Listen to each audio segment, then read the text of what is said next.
The French and Indian War. The French and Indian War was part of the 7 Years' War that was fought in North America. The French and Indian War ended on February 10, 1763, with the signing of the Treaty of Paris. The French was forced to give up all of its land in North America to Britain and Spain. The war was expensive for the British government to fight. To pay for it, King George issued taxes on the colonies. The colonies, however, felt that they should not be taxed unless they had representation in the British government. The colonists were angry, and the king refused to stop taxing them to cover the costs of the war. In the end, these events led up to the Declaration of Independence and the American Revolution. Let's go back in time to see what the war in North America was like. I set the time machine to take us to July 8th, 1758. It's a battle in the French-Indian War.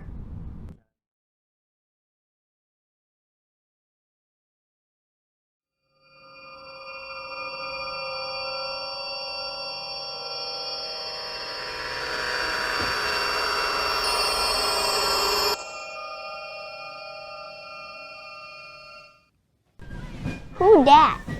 That must be the French. The Native Americans are fighting with them. So that must be the British shooting at us. I heard the Native Americans fought with the French because they said they'd got to keep their land if they won. Unfortunately, the French didn't win the war, and they were sent north to Canada. Otherwise, I guess we'd be speaking French. I've seen enough. Let's get out of here before we get shot. This war was the beginning of King George's taxes on the colonies. And the start of the American Revolution.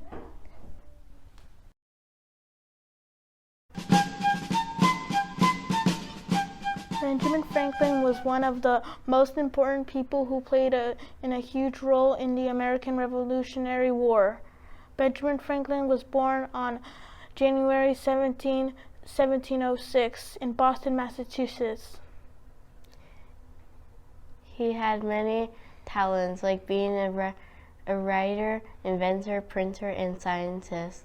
During the American Revolution, Benjamin Franklin helped convince the government to repeal or cancel the Stamp Act. He also helped draft the Declaration of Independence. As well, he has helping the colonists to live without the British controlling them. He died on April 17, 1790. He was just 84 years old. These are the interesting facts we learned about Benjamin Franklin. Now let's see if we can go back in time and learn more about him.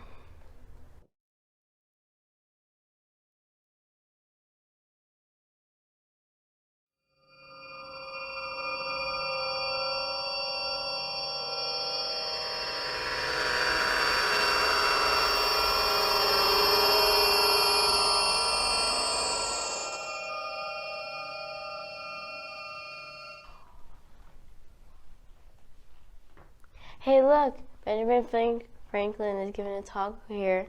Let's look in.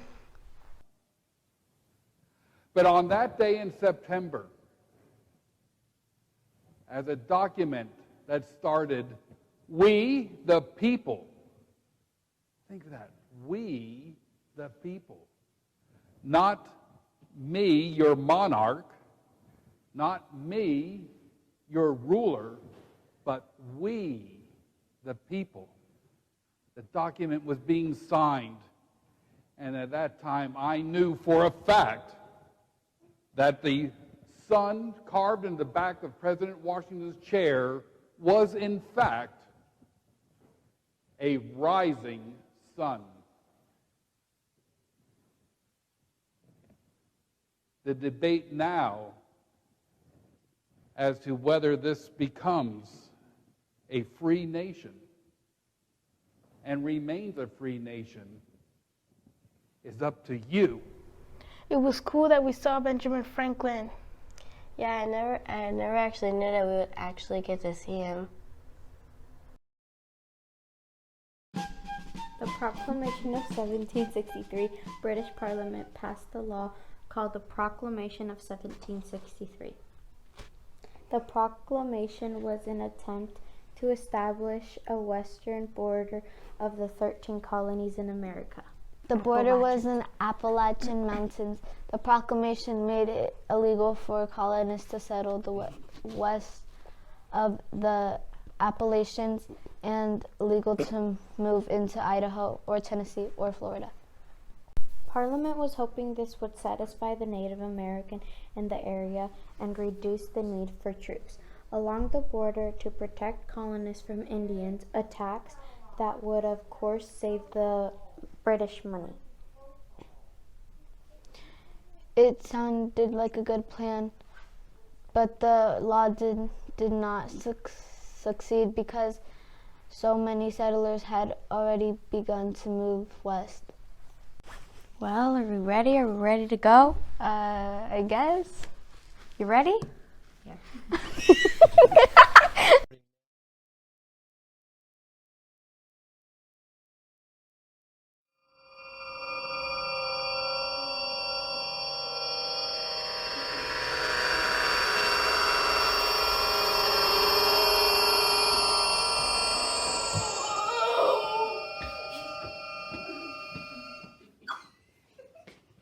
We are now back in 1763, the year the proclamation was made to try and save Britain money.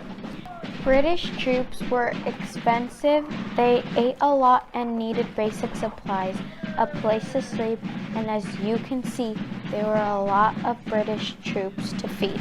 King George was frustrated with how expensive this was and later decided to charge the colonists for their own protection.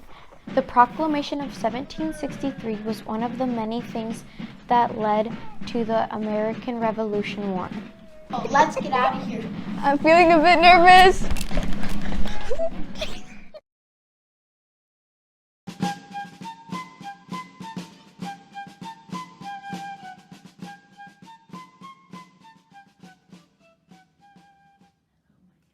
Hello, my name is Connor.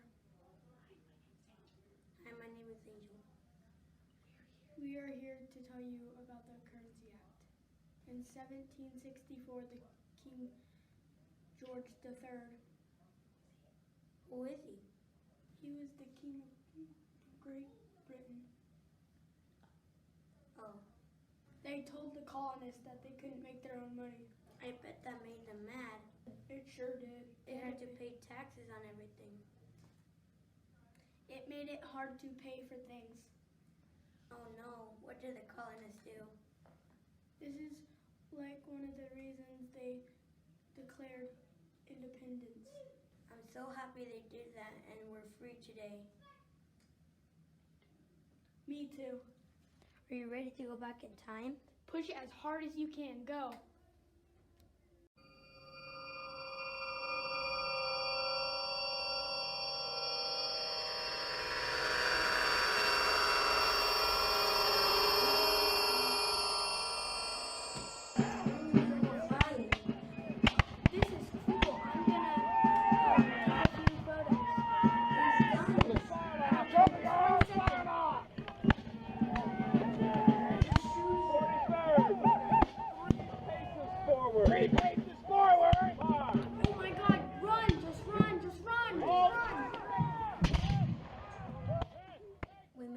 Safely.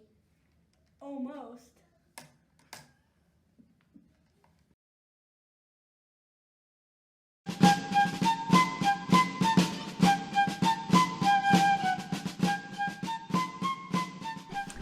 Okay, boys and girls, I need 3 helpers to go to the office to help move boxes. So Ava, Jace, and Melanie, you can go help in the office. Yay, come on, guys. Yes. Yes.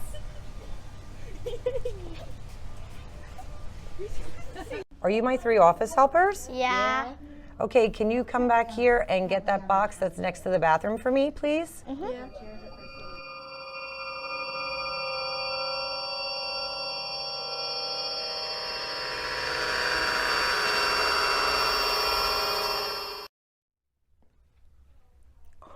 Wow, look guys, we're in George Washington's front yard. Let's look around. Look, it's George Washington's room. A picture of him crossing the Delaware. And a portrait. I learned that he powdered his hair to make it white.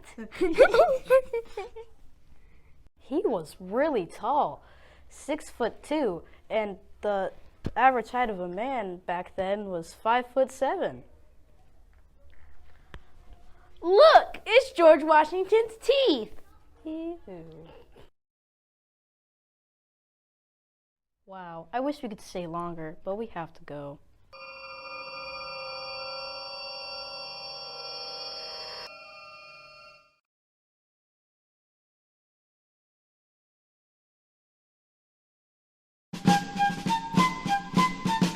The Sugar Act was passed by British Parliament on April 5th, 1764. It imposed a tax on sugar and molasses. The colonists refused to pay that tax and simply smuggled the sugar into the country. The British government tried to enforce the law. Britain sent inspectors to search warehouses and even private houses. Britain also offered rewards to citizens who reported anyone smuggling any products. So then the smugglers got arrested. I know a lot about the Sugar Act, but not enough. I wonder if there was a way we could go back in time. I found out how to make a time machine, and it only took 525,600 minutes, which is a year. All I need to do is press this button. Let's go to where King George III lived. That's Kew Palace in London.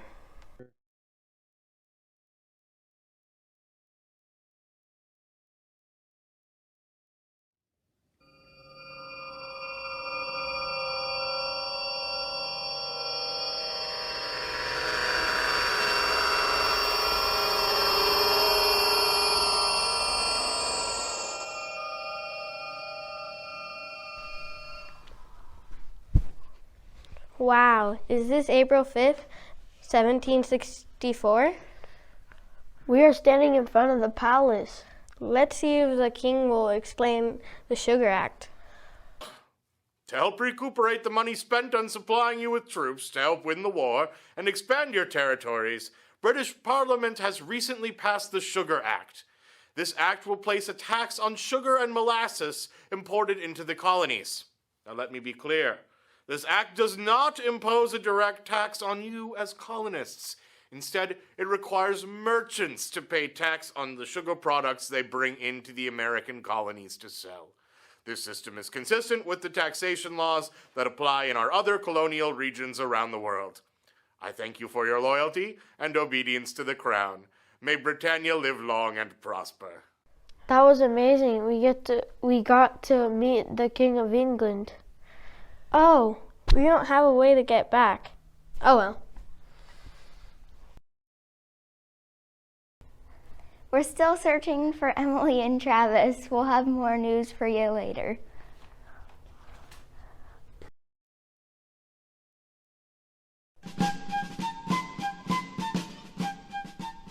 Samuel Adams went to school as a college student in Massachusetts, and it was called Harvard University. He wore an army coat every day and took it off at night. He lived from 1720 to 1803.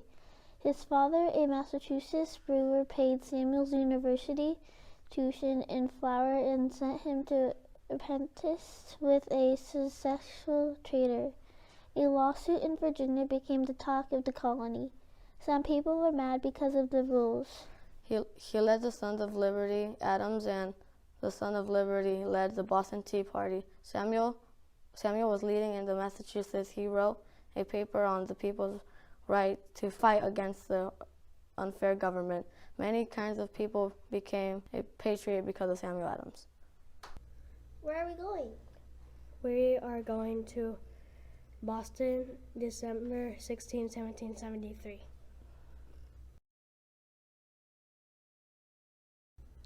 Do I push the button? Yeah. We're ready.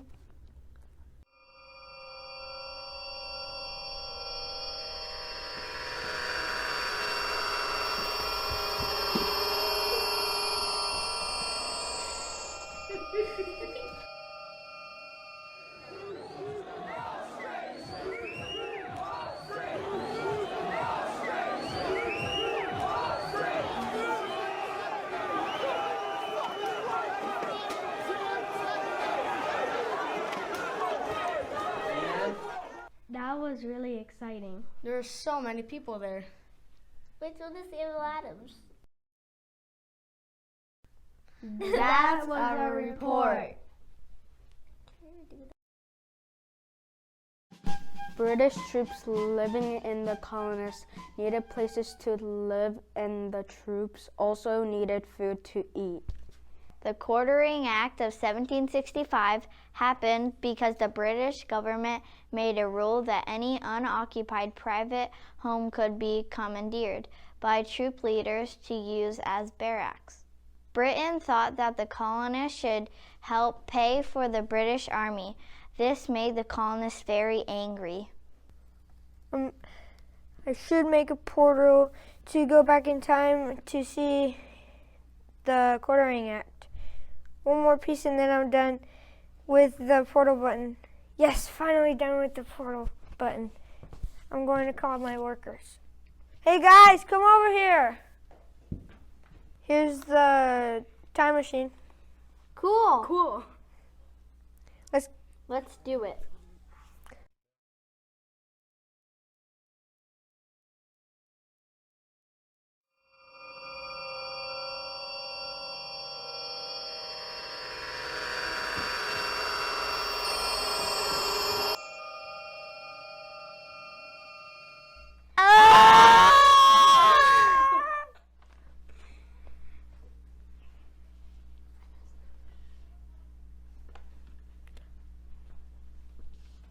We only have an hour. Let's go in that building. Okay. Well, what is this building even for? This is the place where the colonists gave food to the soldiers. We have to go back to our century in 5 minutes, or we will get stuck in here. Let's go back now. Yeah. Okay. I brought a picture back. What?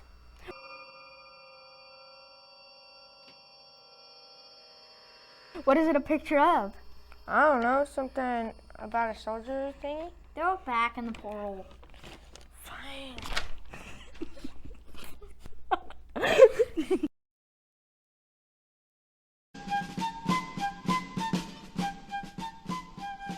At the end of the French-Indian War, there were a lot of British soldiers in the colonies. King George wanted the colonists to pay for the war and to pay for the soldiers. The Stamp Act was a tax on everything. On printed paper, it passed in 1765. Pamphlets, newspapers, marriage license, and playing cards were taxed by Britain. Here's a keyboard. I found a big red button. Should I press on it? No. Yes. No. Yes. No. Yes!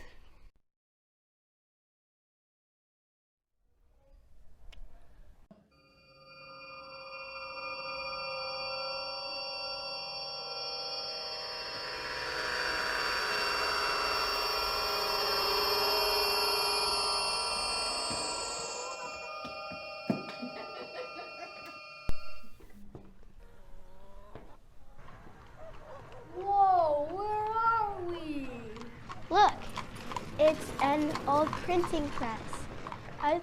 This reminds me of our history book.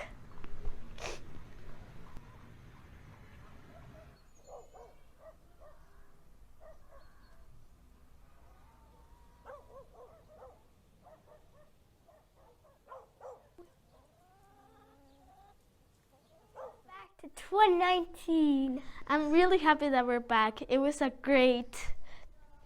really great to be back. Oh, that was so fun being in 1765. Now I have more things to share in my math book. Math book.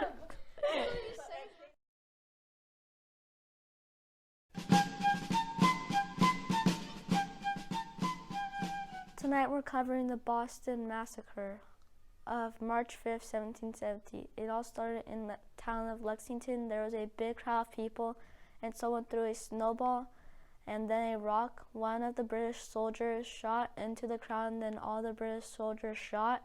The battle lasted only a few minutes, but the British outnumbered the Americans 7-1. 8 Americans died. About 400 Americans waited for the British along the return route to Boston, hiding in the bushes. Soon after, the Americans protested by dressing up as Indians and pouring tea into the harbor of Boston's port was ordered closed until the Bostonians paid for every leaf of tea that had been tossed into the water. Let's go to that day. The Boston Massacre happened. Look, there's the portal button. Are we ready to go? Yep.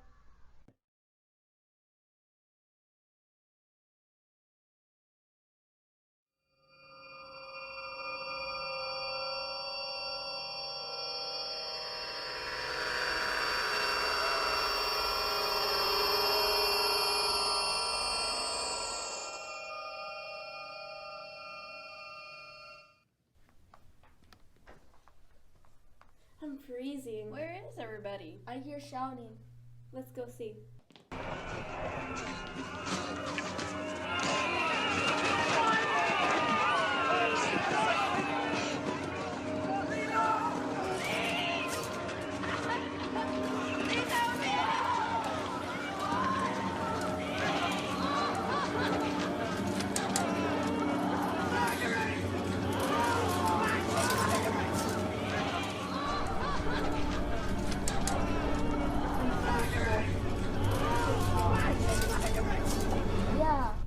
There we have it, the Boston Massacre.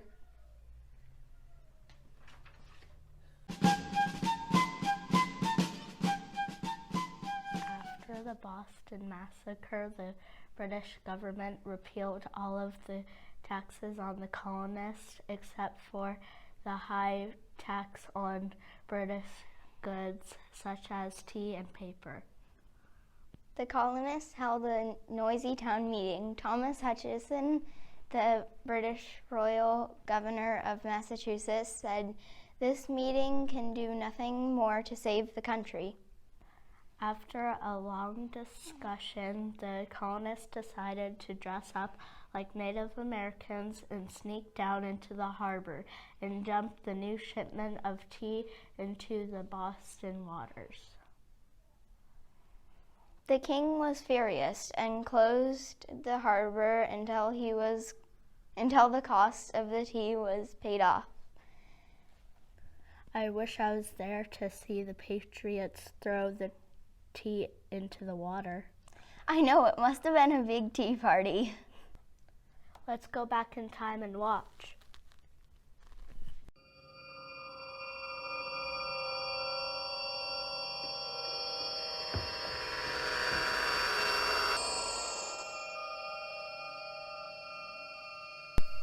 Here we are at the Boston Harbor. Is this the right boat? Hey, something is happening over there. Look, that's the right ship. They're dumping the tea. Hey, who's on that boat? It looks like Nevaeh, Anthony, and Omar.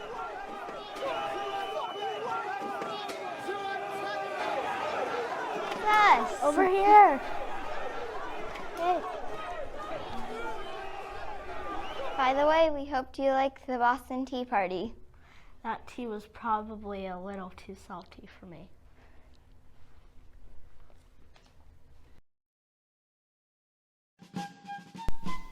Thomas Hutchinson was a very sad and unhappy man for a lot of his life. Thomas Hutchinson was a loyalist, and on the king's side, he lived in Massachusetts. He was a royal governor of Massachusetts. There was a mob who broke into his house and stole money and broke furniture. They also destroyed his prized collection of books. He was successfully in business and he didn't wear fancy clothes. Are you guys ready to go to the past? Wait, we're going into 1771, right? Yes, we are. Let's see what happened to Thomas Hutchinson and his family during the Revolution.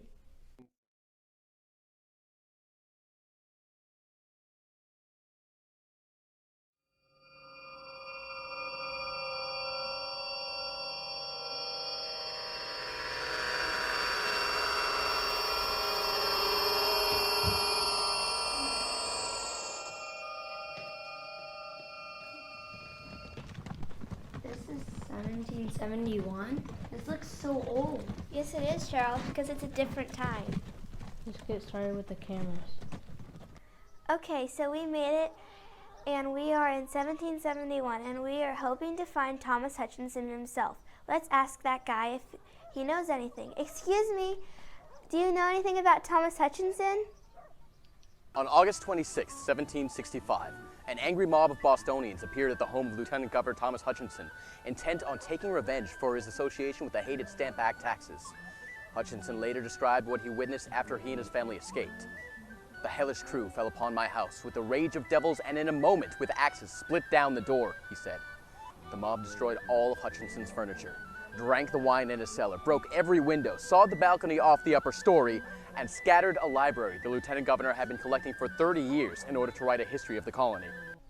That was great. Let's go back to the studio. That was fun. Thank you for watching.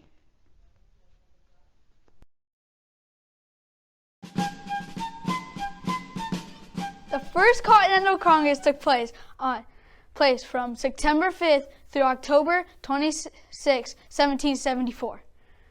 Delegates from each colony except Georgia met at Carpenter's in the Hall of the Philippines, Pennsylvania.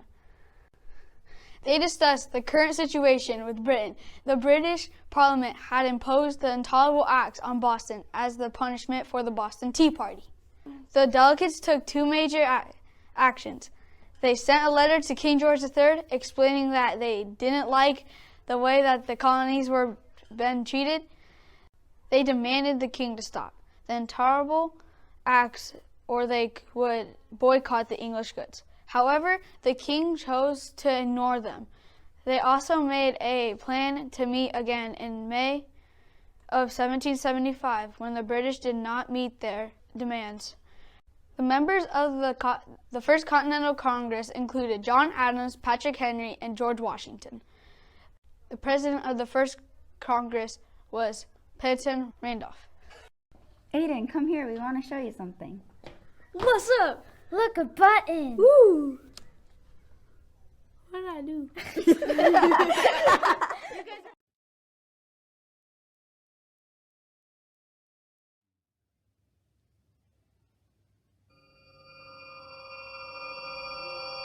Look what the button did.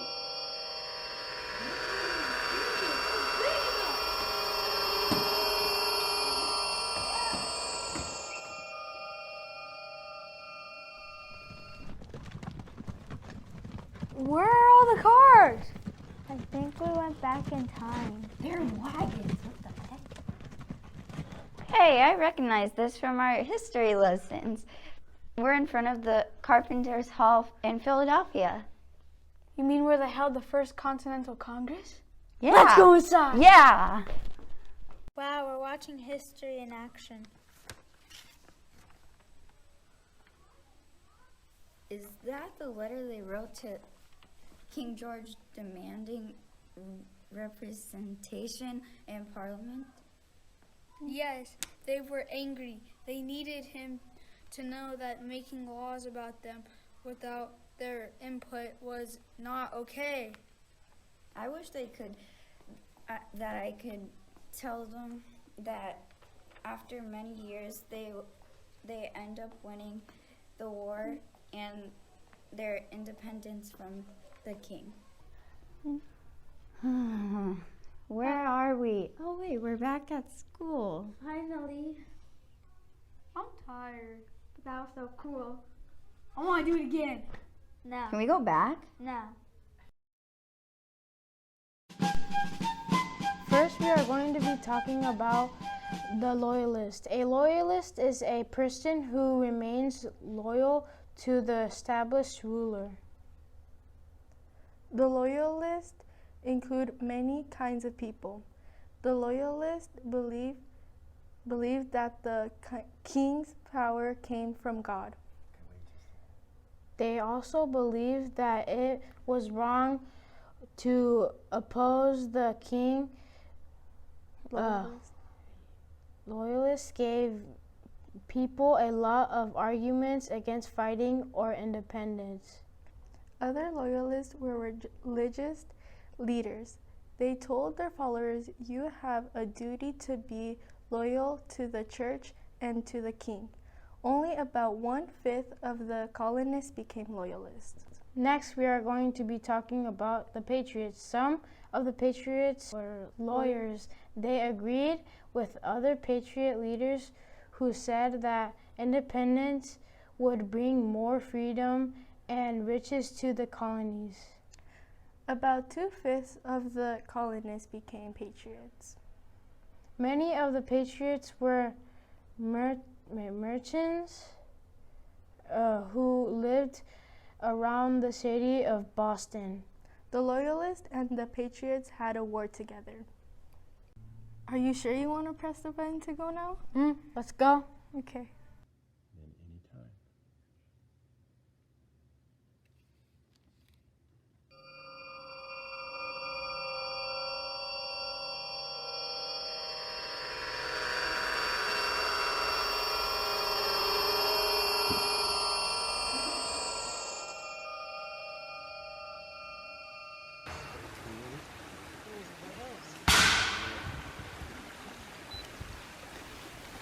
Oh my god, where are we?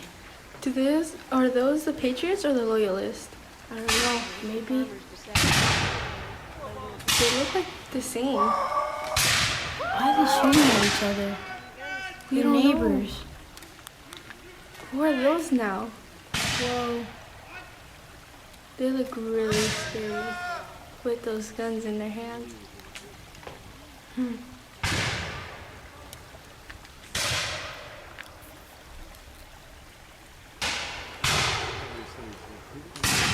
Look, ready to shoot. Hope that guy doesn't get shot near the tree.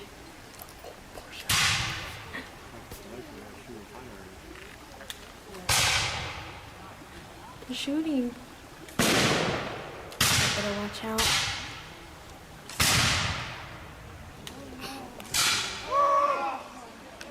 He just got shot. Oh my god.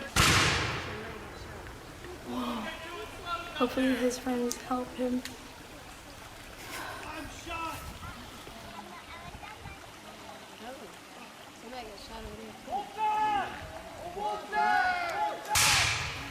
Let's get out of here. Yeah, let's go. This is getting scary now. What happened to you guys? We were right next to the patriots and the loyalists, and they were neighbors, and they were shooting at each other, and one guy got shot. Yeah. So. After the Boston Tea Party, Parliament decided to punish the colonists by passing several new laws. These laws were so unfair that they were called the Intolerable Acts. One law, the Boston Port Act, closed Boston Harbor. Trade ships were forbidden to enter or leave until the lost tea was paid for.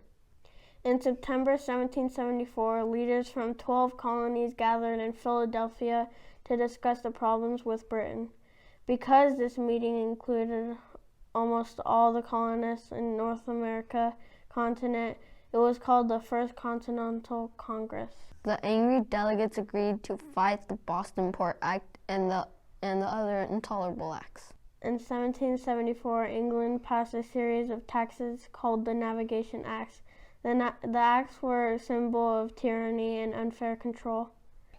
Let's try to time travel back to December 16th, 1773. But where?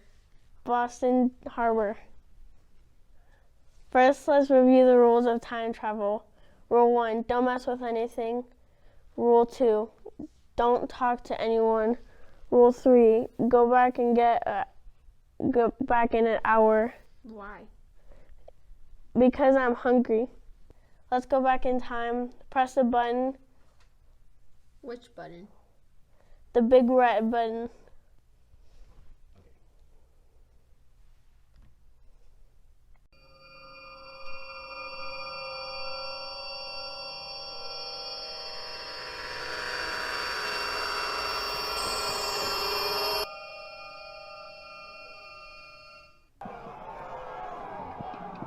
Wow, they look angry. We're headed to Boston Harbor.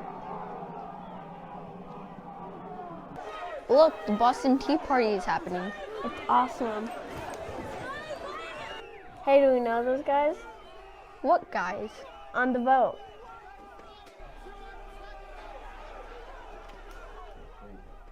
No, that's impossible. How would we know anyone from the past? Let's head back. I'm getting hungry. Well, we didn't find any intolerable acts, but we got to see Boston Tea Party. The end. To be continued. Maybe. Probably not. The end.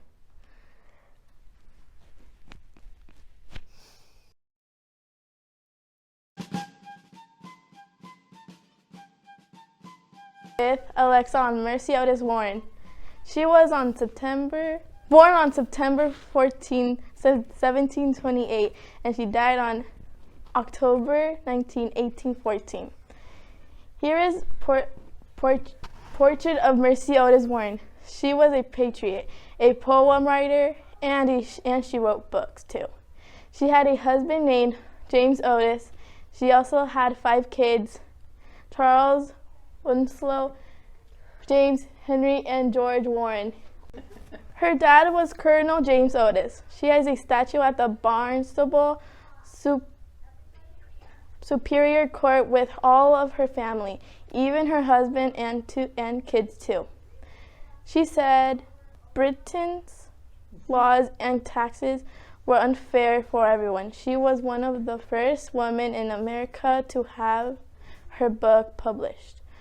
Now we are going to go back in time to Mercy Otis Warren's house. Now we are going to go back in time to Mercy Otis Warren's house.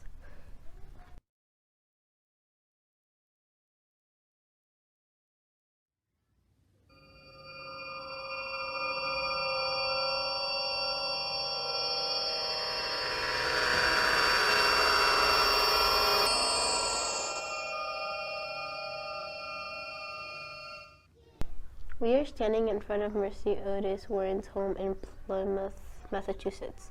Plymouth is also famous for being where the Pilgrims lived, but that was back in the 1600s. Now we are hundreds of years later in the mid-1700s. Should we just be coming to her house like this? It's a bit weird. I just want to see if she's home. That's what I'm scared about. Well, it looks like no one's home right now. They should lock their doors, because people like us can just wander around. Well, back to the future. Well, we made it back safe. Am I supposed to stay with her or just her? Or... I'm Shelby, and you're watching the COTR News. This is the Declaration of Independence, which is signed by John Hancock. I will show you a picture of the building where they met for the Continental Congress. It is the State House in Philadelphia, Pennsylvania. The Continental Congress met for the second time on May 10th, 1775. After fighting occurred in Lexington, in the Massachusetts, the Congress faced three important tasks. The first was to organize the colonists for war against the British. The second task was to decide who would lead the army. The third task was to decide whether to declare independence from Britain. The colonists made the last attempt at making peace with Britain, but King George refused their offer. Because of this, the Continental Congress declared war. My assistant will press the button to go back in time to seek the building of the Continental Congress. We will all go through the portal to go to 1775 to meet the people that wrote the Declaration of Independence, but we have to be sneaky so they can't see us.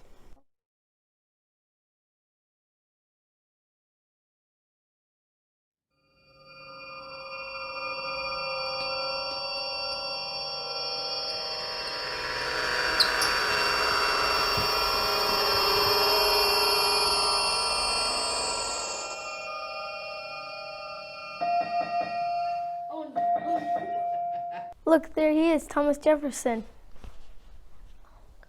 All right, step right up, gentlemen. Don't miss your chance to commit treason. Gentlemen, forgive me if I don't join in the merriment, but if we are arrested... Wow, it's history actually happening.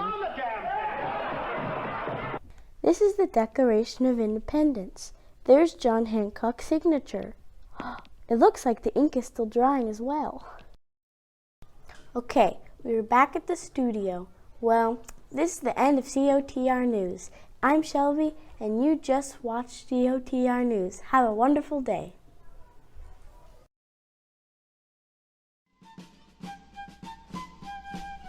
We are going to travel back in time to when the Declaration of Independence was created.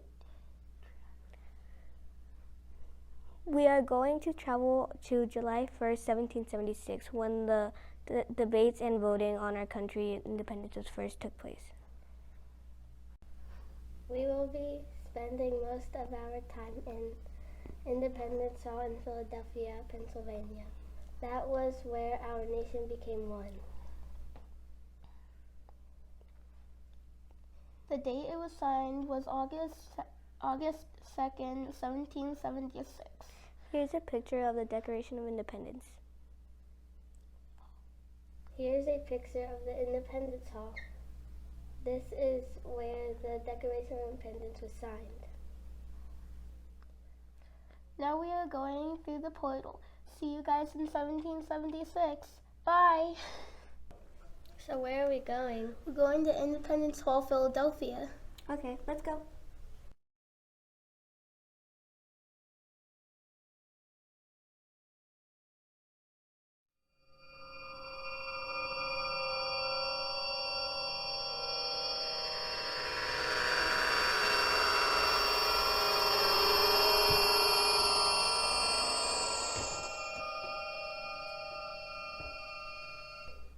We're here.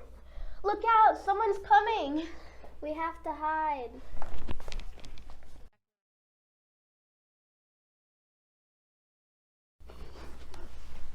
We have to be quiet so they don't see us. Okay. Don't drop anything or they know that there's someone here. Let's go find the Declaration of Independence. Oh, look, there it is. There's nothing on the table. Well, they must have already taken it.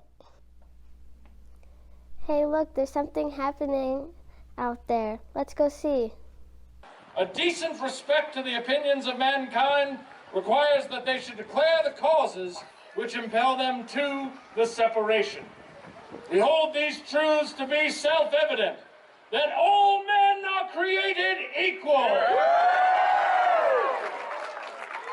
that they are endowed by their Creator with certain unalienable rights, that among these are life, liberty, and the pursuit of happiness.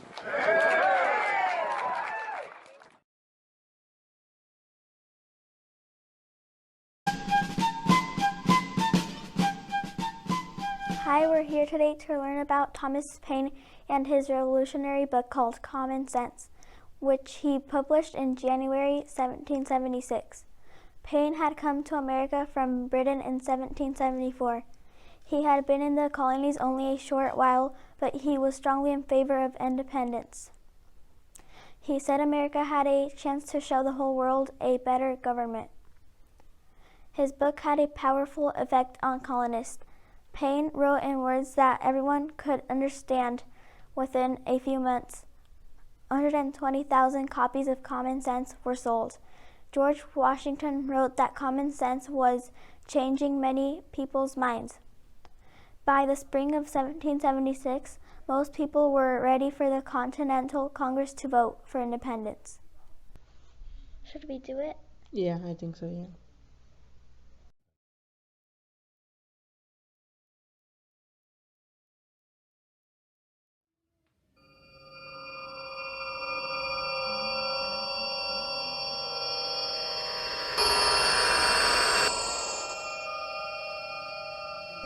This is Thomas Paine's house.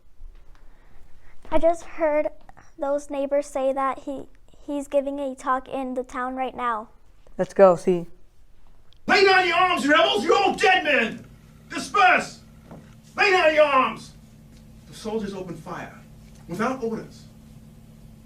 8 militiamen were killed, 10 wounded. When the country, to which I just set my foot, is set on fire about my ears, it was time to stir! I decided to devote all my time and energies to writing in support of the American cause. Some people, word of my project got around. Some people would say, there's Tom Paine. He's preaching dissolution and hatred and revolt. Separation from the mother country. Other people would answer, that's common sense, and perhaps even a worthy title for my book as well. That was great. We better get back.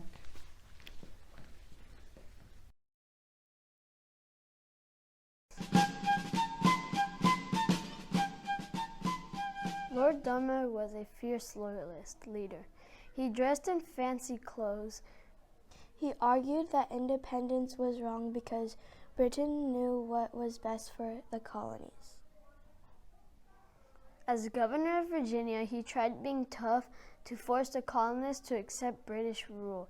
He was mad when the colonists put taxes on British goods. At the Battle of Kemp's Landing, he led British soldiers against Patriot fighters. His soldiers won that battle but lost the war. Lord Dunmore escaped with his family back to England.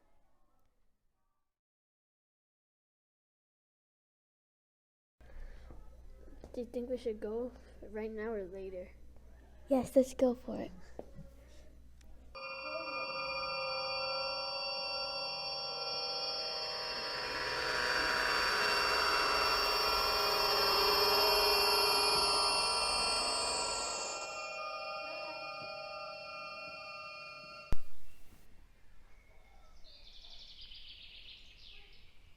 We are right outside of Kempsville, Virginia, where Lord Dunmore's men are just about to fight with the Patriots. The Patriots are planning to ambush Lord Dunmore, but accordingly to the history of the Patriots fired too soon and Lord Dunmore's men defeated them. Let's see what happens. Oh my God. I think that's Lord Dunmore's men.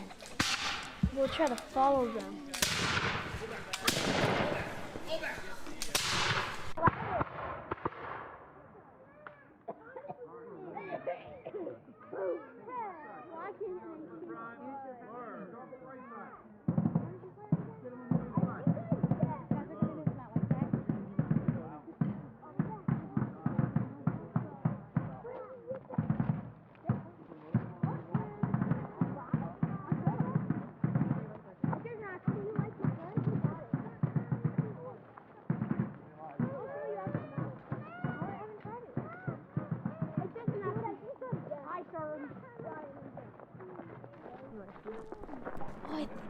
I think that's Lord Dunmore. He's the one with the sword. Drive these rebels! Get down. For this great victory for Lord Dunmore and His Majesty's troops. Hip, hip!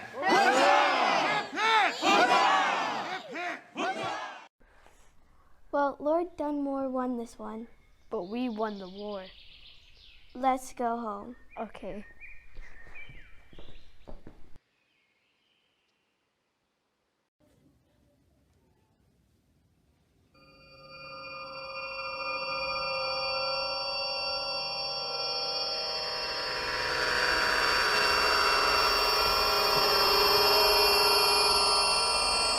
Good luck. Goodbye. What? That was so cool!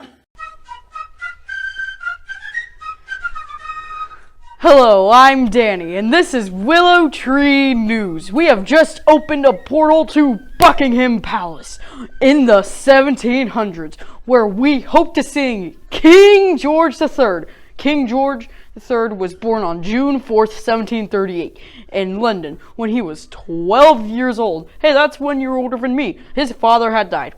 That's pretty sad. And 9 years later, he got the throne at age of 21. That sounds pretty exact. His mom's dream was that he would become a great ruler of the throne. He had just come true. He was married to a German princess named Charlotte. King George III had 15 kids. That's a lot of kids. They lived in a brick mansion called the Buckingham Palace, or the Queen's House. His role was being King of London. His other role, which was in the Revolutionary War, was hiring troops. King George III lost the Revolutionary War, which cost him a lot, because no one paid any taxes. Great Britain made trading illegal, unless it was for them. They called King George Farmer George behind his back. He had suffered from a genetic blood disorder that caused aches and pains and even blue urine. He died at 1820 at age 81. At that time, that's a long life, because normally people died at 41, so yeah. I'll transfer you to our on-scene reporter, Osvaldo, who has just gone through the portal. Excuse me for a moment. We also have another reporter. I'll transfer you to our first reporter, Jake. We are officially at Buckingham Palace, somewhere in the Palace Gardens. These gardens are so huge! I'm gonna go try to find Osvaldo.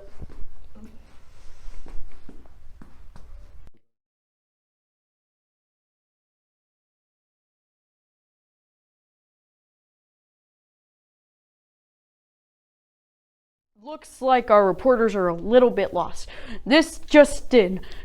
It turns out King George III bought Buckingham Palace for his wife, the Queen, and he lived at Kew Castle. Hopefully he's visiting Buckingham Palace today. Let's go back to our reporters and see where they are now.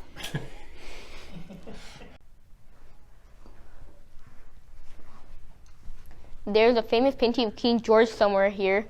Is that it? No, I don't think so. Let's go try somewhere else. Aw. Honestly, I think we're lost. Look, there's the painting. Whoa, there it is. Yeah, can we just get out of here? Yeah. See ya. Wrong way. Oh no, someone's coming in from the door. Look, is that the king? Try to get closer. Oh, it is the king! Yeah, great job. Great job, everyone. Great job, everybody. Great job, everybody!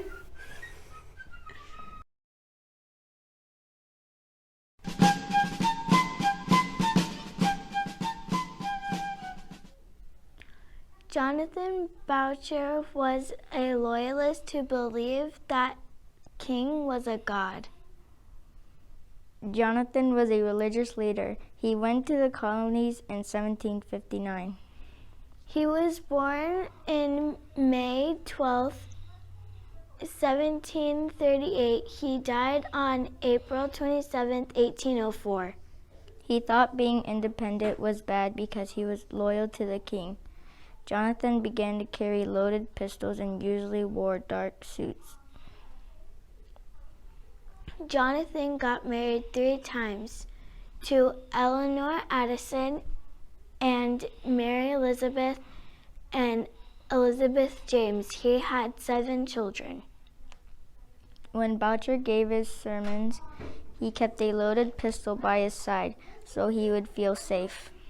He held a gun to a man when a crowd got angry with him, and soon was on the ship back to England. Are you sure this is the right time? I think so.